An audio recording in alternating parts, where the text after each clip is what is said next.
Hello everyone, this is A13 back with another How to Play. Today we're looking at how to play this game in front of the elevators by Saucy and Saucy, designed by Takako Takurai.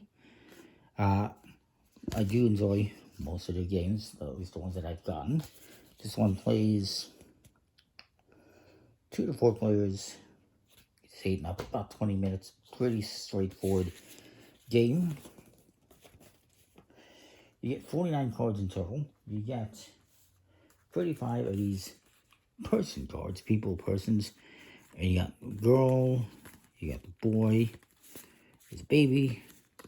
There's like a mom, grandpa, grandma, and the dad.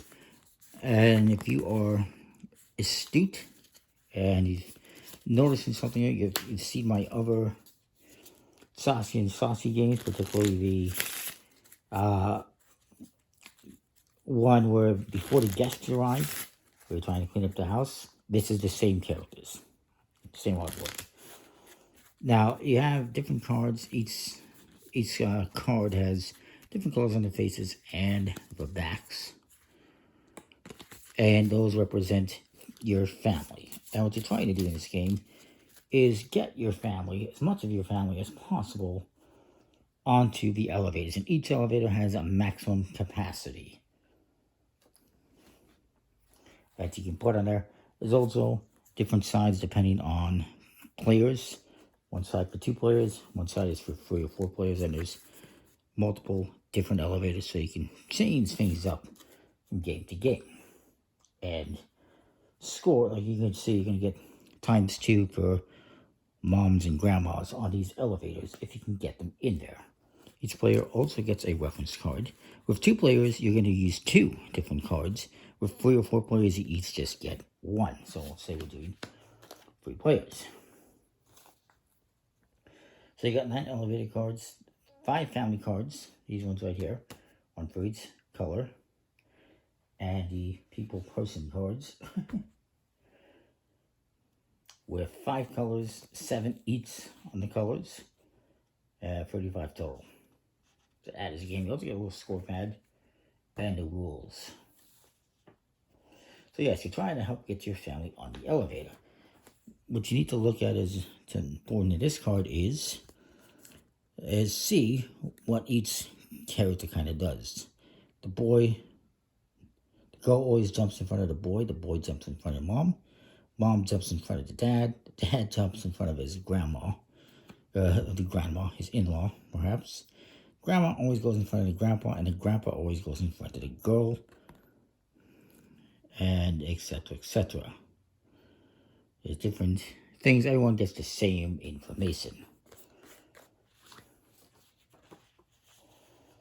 Again, if you're doing 2 players, you're each going to have 2 of these.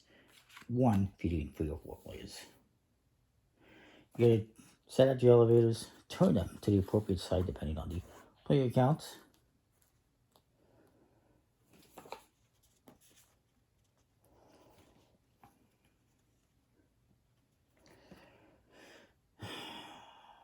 And you know what, we're going to play 4 players, because the 4 players you use all the cards. The 3 players, you're only going to use 4 colors. So we're just going to use all the cards, all the colors.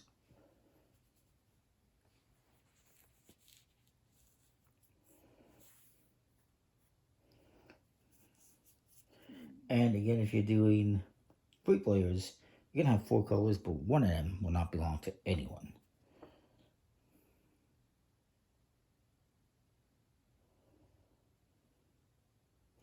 And what you're going to do is each person's going to get 2 random cards of their family color to start. You'll search through the deck and find those. We need another green. There we go. That's how you're going to start. Also, just see a couple things here.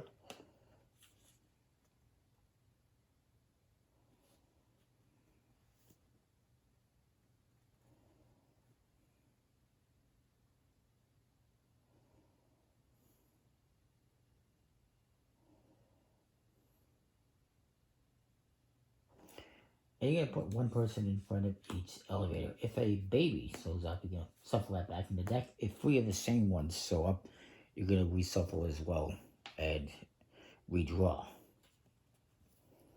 You will replace, if there is 3 that were the same, you would replace the last one, basically.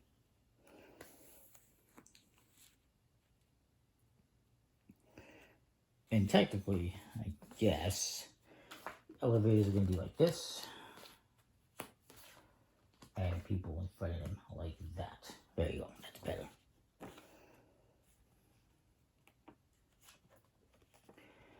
And what you're going to do is you're going to split the rest into 3 fairly even piles and place them next to each elevator. I'll add a couple more here, and here, and here we go. Now, each person has like a cut-in ability, like I mentioned. This one jumps over that one jumps over that one, etc., etc.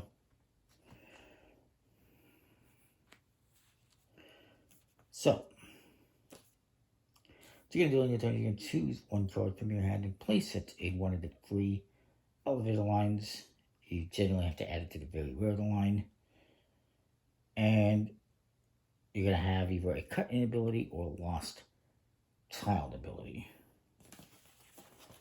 The lost child ability, talk about the cut-in already, is where a same colored person in the same line goes to the rear of the line to join the lost child. The child never cuts in line. So if a baby gets added to the end of a line, a player of that color will move to the back to join the baby.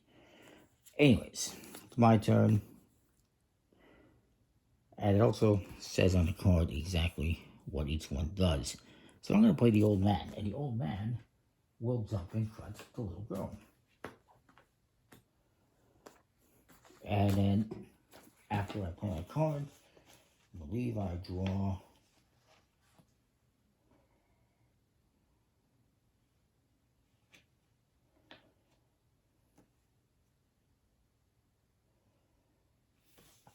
hang on.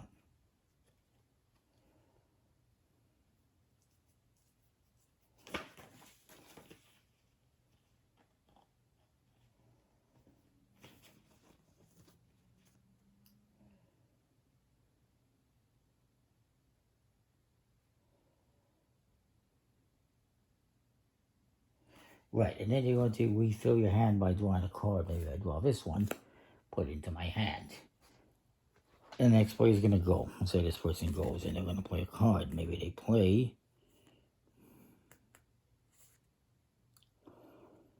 the little girl here, and she's going to jump in front of the boy. And then they draw a card. You're not always going to have the same color, and that's fine because you can use different colors to manipulate stuff and screw with your opponents. So then this guy's going to go. He decides to put this here. He jumps in front of the little girl, and he draws another card. And he comes to this player. He decides he wants the green to move in here. So he draws that. It's my turn. I'm going to play the baby. And she's going to pull Grandpa back to the end of the line. I draw another yellow card. Now, if at any point in time you have 3 of the same character in one row, let's see if we can simulate that. Not with this one, but he's going to do the same thing. What is it? Brown one. Nobody has.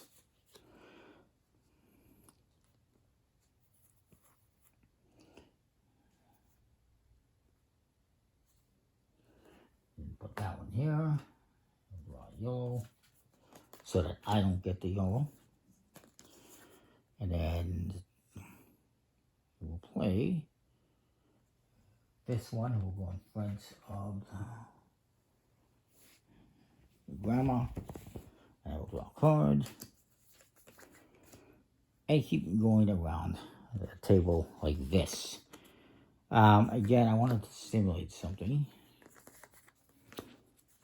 Of course, nobody has any kids. But yeah, we can probably do this a different way, but if, let's just say these three cards get played here, if you ever have three of the same character in one line, they all start the mingle and they go off to the cafe together and they are discarded. That's a cafe rule, if you will. So those are the three different things. Some cards, all the cards basically will have a cut-in ability. They can jump in front of somebody else. As I described, the babies will pull someone to the back of the line to join them. And if there's three of the same card, regardless of color, in the same line, like three dads, then they all leave to go to the cafe and hang out.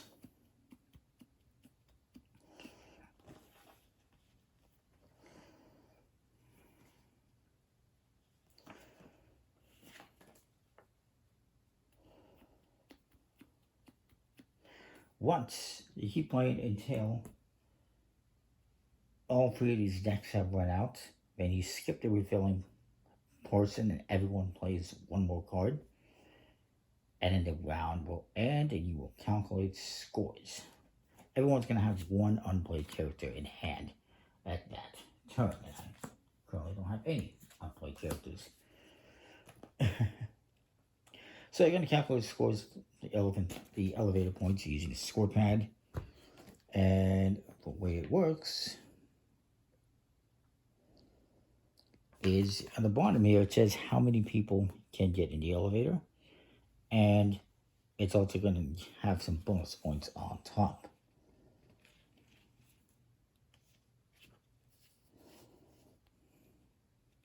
In this case, 5 people can go on this elevator. We got 3 right now. And they're going to score points for that.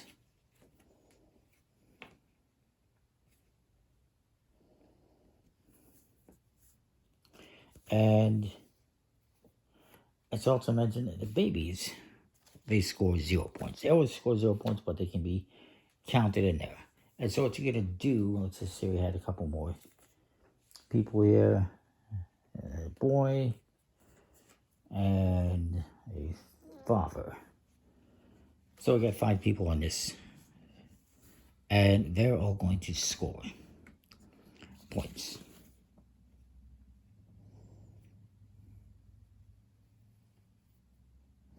If there's anyone else beyond this, they're out. They don't get on the elevator. They don't score anything. That's why if you're going to be playing, you're going to manipulate things. You're going to be moving people back and forth. You're going to be trying to get your people, your family members, on the elevator to score you points. And the bottom here describes the cafe rule. 3 people stay the same, gone. In terms of scoring, now as well, I play this, I collect these cards in a cafe, and I get to score them. If you do that, if you play a third character of the same type on there, and they go to the cafe, you collect them and you score them. They don't get discarded. Apologize for that incorrect statement I made earlier. So, scoring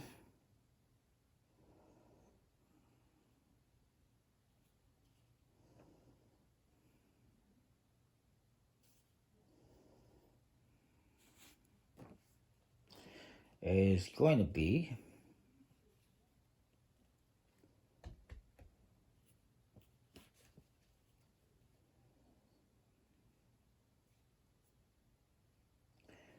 I believe it's 1 point each, but if you match these characters here, the mother and the grandma, that doubles and it becomes 2 points each. For instance, this one here, we have up to 6 capacities, so the grandma's on there. She's going to be worth 2 points. This guy got 1, 2, 3. I have, for my family, I've got 4, 5 points, basically. Blue guy's got 3, and the red guy has 1, 2. Green has 1. And that's where the additional color also kind of throws things for a loop, because they're not going to score you points. They can affect things a little bit. For the cafe points, for girls, boys, mothers, fathers, grandmas, grandpas, you get 1 point for every set of free. So I would get 1 point for the set of free. But if I have lost children that I'm collecting for some reason, I get 2 points for every set of free. So it's an interesting little game. You can set up and play more rounds, continue. You use the same family, you just clean up all these cards. You can throw out new elevator cards if you want, I suppose. And that is that. You will play 3 rounds. Whoever has the highest combined score wins. If there's a tie, all tied players win. Well, you can see some of my scoring here. So yeah, it's an interesting little game. Decent quality cards of Win and Finish. All these borders on the backs are massive. I don't know what they were thinking. But yeah, it's fine. It's a nice game. I like it. Comment, like, subscribe. Let me know what you think. See you next time. Thanks for watching.